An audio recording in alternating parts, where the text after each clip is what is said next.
Hi കൂട്ടുകാരെ, എല്ലാവർക്കും പുതിയൊരു വീഡിയോയിലേക്ക് സ്വാഗതം.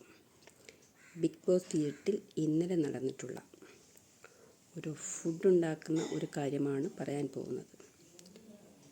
അപ്പോൾ ജിസൈൽ ഫുഡ് ഉണ്ടാക്കുന്നത് വൃത്തിഹീനമായി തന്നെയാണ്. ആ ഭക്ഷണമാണ് മറ്റുള്ള എല്ലാ മെമ്പേഴ്സും കഴിച്ചിട്ടുള്ളത്. പക്ഷേ വിശപ്പ് കൊണ്ടും ആരും അത് ശ്രദ്ധിക്കില്ല. അപ്പോൾ ഇങ്ങനൊരു വീഡിയോ എങ്ങനെയെങ്കിലും എല്ലാവരും അറിഞ്ഞിരിക്കണം.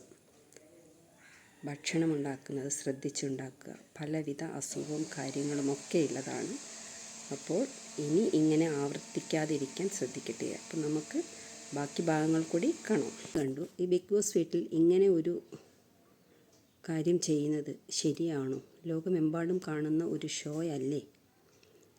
അപ്പോൾ ജിസേൽ അതും പോരാഞ്ഞ് ചപ്പാത്തി പരത്തുന്ന സമയത്ത് ചപ്പാത്തി മാവെടുത്ത് കക്ഷത്തിൽ വെച്ച് ആ മാവ് വീണ്ടും ഇട്ടുകൊണ്ട് ചപ്പാത്തി പരത്തി എന്നാണ് പല ചാനലുകളും പറയുന്ന വീഡിയോസ് അടക്കം പുറത്തിറങ്ങി. ആ ഒരു മാവ് കൊണ്ടുണ്ടാക്കിയ ചപ്പാത്തി എത്ര പേര് കഴിച്ചു? അത് ചെയ്യുന്ന ഏറ്റവും വലിയ മോശമുള്ള കാര്യമല്ലേ? എന്തോരം അണുക്കളുണ്ടാവും.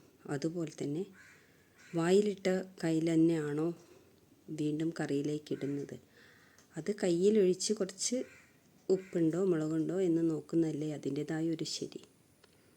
പക്ഷേ ജിസേൽ ചെയ്തത് ഏറ്റവും വലിയ മോശപ്പെട്ട കാര്യമാണ്.